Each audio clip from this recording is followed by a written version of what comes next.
സഹോദരരെ, നാം അടക്കത്തോടും ഭയത്തോടും വണക്കത്തോടും ശ്രദ്ധിച്ച നമ്മുടെ കർത്താവ് യേശു മിശിഹായുടെ വിശുദ്ധായ എവൻഗേലിയോനിലെ ദൈവത്തിന്റെ ജീവനുള്ള വചനങ്ങളുടെ അറിയിപ്പിനെ കേൾക്കണം.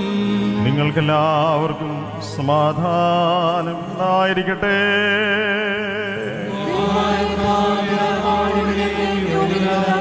ലോകത്തിന് ജീവനും രക്ഷയും അറിയിക്കുന്ന ലൂക്കോസ് എവൻഗേലിയോനിൽ എഴുതിയ ജീവൻ നൽകുന്ന അറിയിപ്പായ നമ്മുടെ കർത്താവ് യേശു മിശിഹായുടെ വിശുദ്ധ എവൻഗേലിയോൻ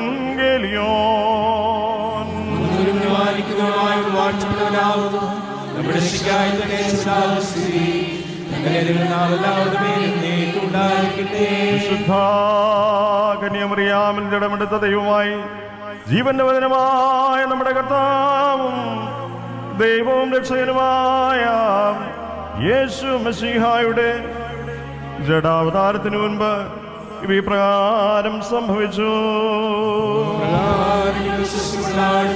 ആ നാളുകളിൽ മറിയെഴുന്നേറ്റ് മലനാട്ടിൽ ഒരു യഹൂദ പട്ടണത്തിൽ ബന്ധപ്പെട്ടു ചെന്നു.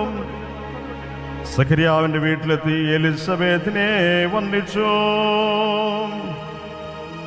മറിയയുടെ വന്ദനം എലിസബത്ത് കേട്ടപ്പോൾ പിള്ള അവളുടെ ഗർഭത്തിൽ തുള്ളി.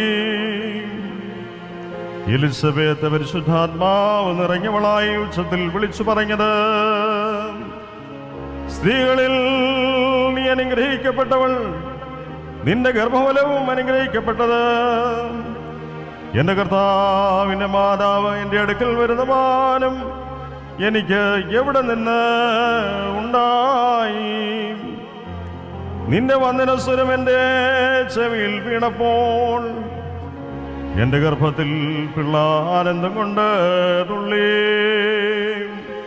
കർത്താവ് തന്നോട് അരുളി ചെയ്തതിന് നിവൃത്തി ഉണ്ടാകുമെന്ന് വിശ്വസിച്ചവൾ ഭാഗ്യവതി. നിങ്ങൾക്കെല്ലാവർക്കും സമാധാനം ഉണ്ടായിരിക്കട്ടെ.